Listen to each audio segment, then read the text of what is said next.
When I say the father of Zionism, who comes to mind? For most of you, no one. You hear the word Zionism, and you think the state of Israel, Palestine, Gaza, Judeo-Christians, American Zionists, and lobbyist groups like AIPAC. Some of you might think Benjamin Netanyahu, or even go as far as the Austrian Jewish writer and activist Nathan Birnbaum, or maybe the Jewish journalist and playwright Theodor Herzl, both of which are regarded as the creators of Zionism, where Nathan Birnbaum coined the term Zionism in 1890, or when Herzl transformed it into a structured political movement in 1896 when he published Der Judenstaat, or the Jewish state. But what if I told you there was another man? A man whom most of you, even those who are educated, have never even heard of. The man who laid the foundations for Zionism. The true father. That man's name was Moses Hess. Today, we're going to talk about him. I will say that this video will be a little different than what I usually make on this channel. Due to the nature of the subjects, I will not be giving my opinions on this man, but rather, for historical and educational purposes, I will only be discussing facts about Hess's life and writings, with a conclusion summary at the end. But even with that, I will not be discussing any of my own personal views on Hess, as my goal in this video is not to push a narrative, but just to tell you the truth. Now, if there's any reason that this video would get taken down from YouTube or restricted in any way, just know that this video and all my other videos will also be available on my Rumble channel. So be sure to follow me there just in case. If you learned anything new from this, I would only ask that you like the video and comment on what you think about it below. This helps me out greatly with the algorithm, so thank you in advance. Also, be sure to check out my other videos. If you like those, please subscribe and be sure to click the bell to get notified when I upload more content in the future. With all that being said, let us begin.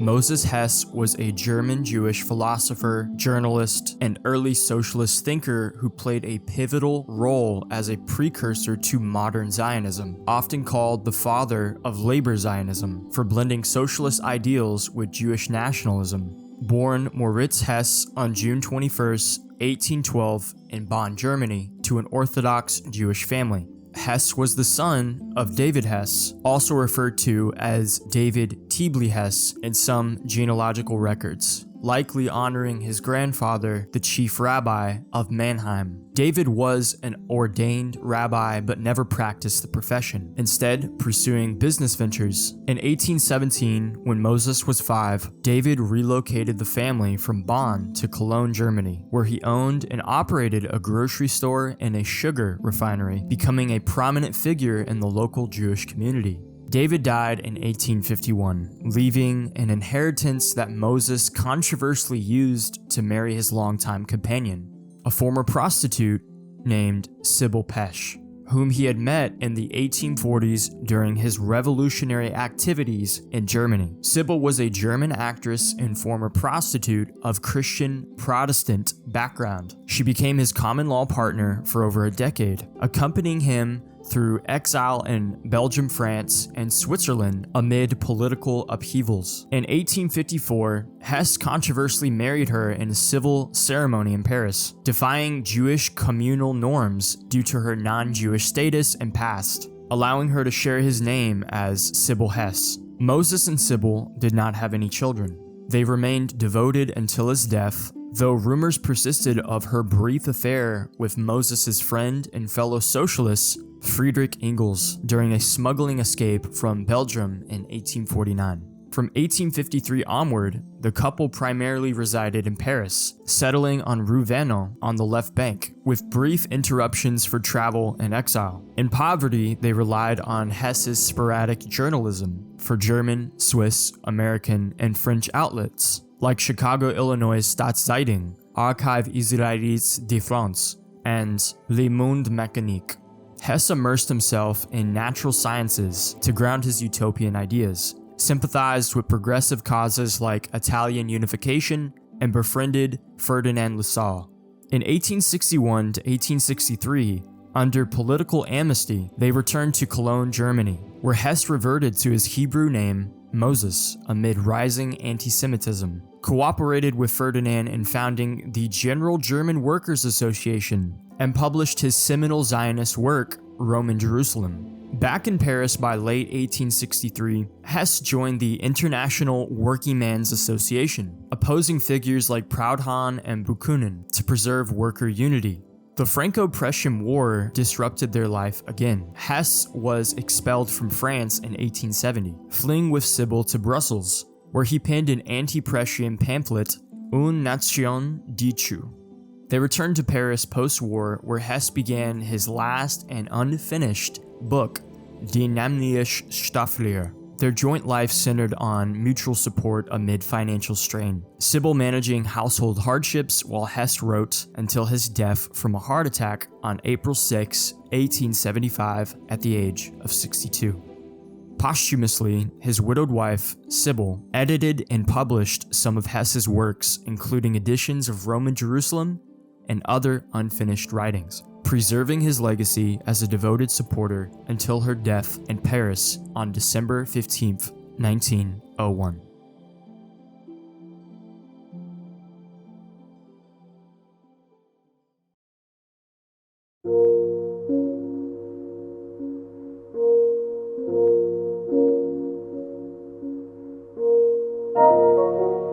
Moses Hess and Friedrich Engels shared a significant intellectual and activist partnership in the mid-19th century, rooted in revolutionary socialism during the turbulent 1840s in Germany and beyond. Hess, an early socialist thinker, first encountered Engels around 1841 in Cologne, where Engels, then a young radical influenced by Hegelian philosophy, was working in his family's textile firm. Hess quickly mentored the young Engels, convincing him that the dialectical materialism logically culminated in communism, effectively converting him to the cause. This influence was pivotal. Hess introduced Engels to key socialist ideas, including communal ownership and workers' emancipation, where Engels later credited Hess with shaping his early views. Their collaboration peaked during the 1840s. Hess, Engels, and Karl Marx, whom Hess had also mentored, co-edited the radical newspaper Rheinische Zeitung in 1842 through 1843, using it to critique Prussian censorship and advocate for social reform. In 1845, Hess and Engels jointly organized a workers' campaign in Rhineland, Germany to promote socialist programs, blending philosophy with grassroots agitation. Hess's utopian vision in the works, The European Triarchy, resonated with Engels' emerging materialism, fostering a brief alliance that helped propel the young communists towards the Communist Manifesto, though Marx and Engels would eclipse Hess's contributions. Tensions arose by the late 1840s as Marx and Engels critiqued Hess's true socialism, which emphasized moral and national dimensions over class struggle as sentimental and unscientific. Engels, in particular, dismissed Hess's later ethnical universalism in private letters, viewing it as a dilution of revolutionary rigor. By 1848 to 1849, during the European revolutions, their paths diverged. Hess fled to exile in Paris and Switzerland, while Engels joined Marx in London. Rumors swirled of a brief affair between Sybil and Engels, while Engels smuggled Sybil from Belgium to France amid political persecution in 1849, though it remains unconfirmed. Overall, Hess's role as Engels' ideological gateway underscores his underappreciated influence on Marxism's foundations, even as ideological rifts left him marginalized in the canon.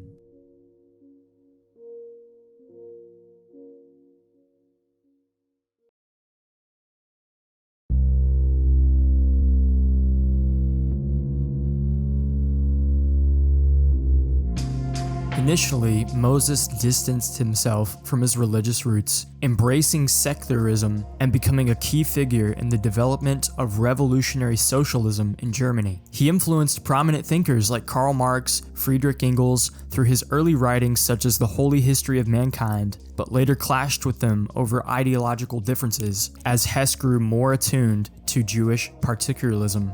By the 1860s, amid rising European anti-Semitism, exemplified by the Mortara Affair, the 1858 kidnapping of a Jewish child in Italy, Hess underwent a profound ideological shift. He returned to his Jewish identity, advocating for a secular national revival of the Jewish people in their ancestral homeland of Palestine, as a means of self-emancipation and protection from persecution. This marked him as one of the first secular Zionists, predating Theodor Herzl by decades. His seminal work, Roman Jerusalem, The Last National Question, is regarded as a foundational Zionist text. In it, Hess argued that Jews constituted a distinct nation deserving of sovereignty, drawing parallels between the historical fates of Jews and Italians. He envisioned a socialist Jewish state in Palestine, emphasizing agricultural labor and communal living, which laid the groundwork for labor Zionism. Hess described the vision as a form of humanistic messianism, or spiritual Zionism, rooted in ethnical universalism rather than religious orthodoxy. And he even proposed that Jews could lead a global moral renewal from their homeland. Though Hess's ideas were not immediately influential during his lifetime, he died in Paris in 1875 and was initially buried in the Jewish cemetery in Cologne, Germany, without much fanfare. Later, in 1961, his remains were transferred to the Kinneret Cemetery, a significant socialist Zionist site in Israel, where he was reburied alongside many other key figures of the movement. On land he had symbolically purchased decades earlier, symbolizing his legacy as a father of Zion. He helped separate Zionism as a political and national movement from traditional Judaism, inspiring later figures like Herzl and the socialist Zionist pioneers who shaped Israel's early institutions. Hess remains an anomaly, a communist rabbi who bridged radical leftism with Jewish nationalism.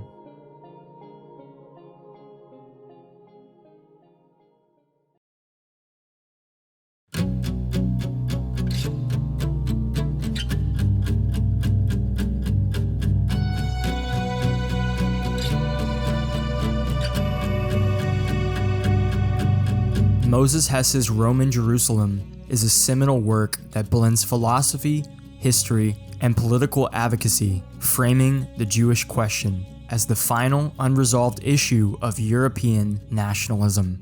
It was written as a series of 12 letters to a fictional grieving woman. It argues for Jewish national revival amid rising anti-Semitism. These key arguments and quotes come from the 1918 English translation. I would imagine nothing was lost in translation, but just for the sake of transparency, I'm letting you know.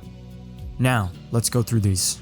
A rejection of assimilation and inherent Jewish separateness. Hess insists Jews form a distinct nation that cannot fully integrate into other societies, rendering assimilation a dangerous illusion. Though the Jews have lived among the nations for almost 2,000 years, they cannot, after all, become a mere part of the organic whole.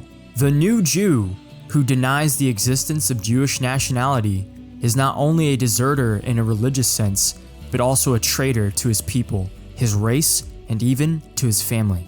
Those of our brethren who, for purposes of obtaining emancipation, endeavor to persuade themselves, as well as others, that modern Jews possess no trace of national feeling have really lost their heads. Hess portrays Jews as perpetual strangers in Europe, where even emancipation fails to erase racial prejudice or secure respect. Loyalty to host nations, ubi bene, ibi patria, where it is well, there is the fatherland, betrays Jewish identity. Jewish noses cannot be reformed, and the black, wavy hair of the Jews will not change through conversation into blonde. The Jewish race is one of the primary races of mankind that has retained its integrity. This underscores unchangeable separateness, making blended loyalty impossible. We shall always remain strangers among the nations. They may tolerate us and even grant us emancipation, but they will never respect us. As long as we place the principle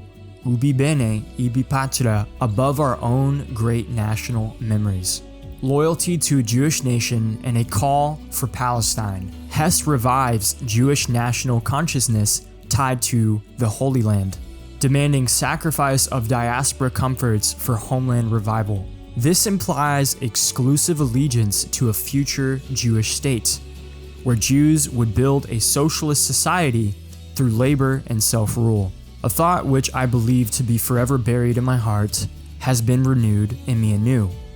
It is the thought of my nationality, which is inseparably connected to the ancestral heritage and the memories of the Holy Land.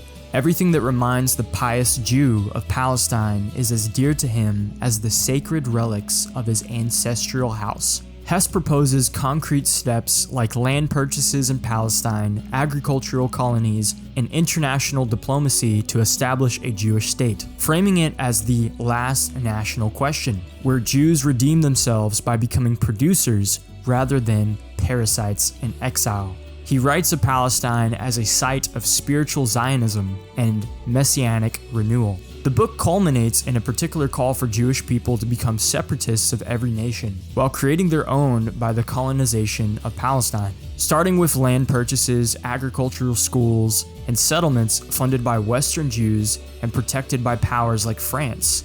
Hess sees Palestine as a strategical, vital, and spiritual redemptive, enabling Jews to serve as bearers of civilization to Asia while fulfilling a messianic role in global renewal. If emancipation conflicts with nationality, the Jews must sacrifice emancipation to nationality.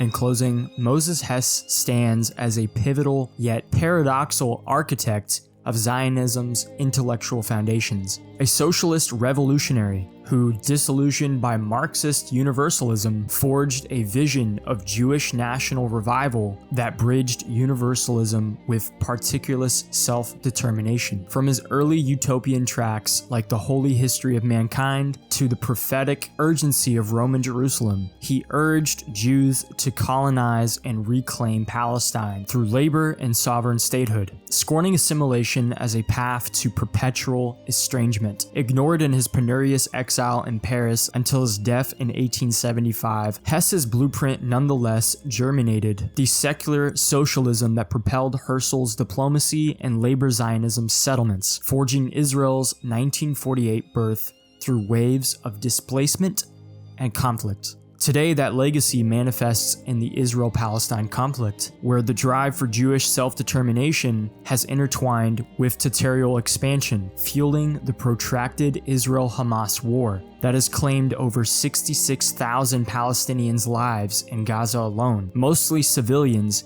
and children, amid relentless airstrikes and infrastructural collapse, while wounding more than 168,000 others since October 2023. Hess's spiritual Zionism planted the seeds for what would become the nation of Israel, and eventually led to the idea of Greater Israel. Everything that has come from this is his legacy, making Moses Hess the true father of Zionism. If you made it to this point in the video, I just want to say thank you for watching. I would also like to say that if you learned anything new or enjoyed it, then please like the video, leave a comment with your thoughts below, share this video with a friend, and subscribe if you want to see more content like this in the future. Now, like I said at the beginning, most of my videos will not be like this, so I'd encourage you to check out some of my other content to see if you would enjoy this type of channel. I'm a Christian and an American First Gen Z patriot, so please subscribe if you're like-minded, and be sure to let me know if you want more videos like this one in particular. God bless you all. I hope you enjoy the rest of your day, and I will see you later.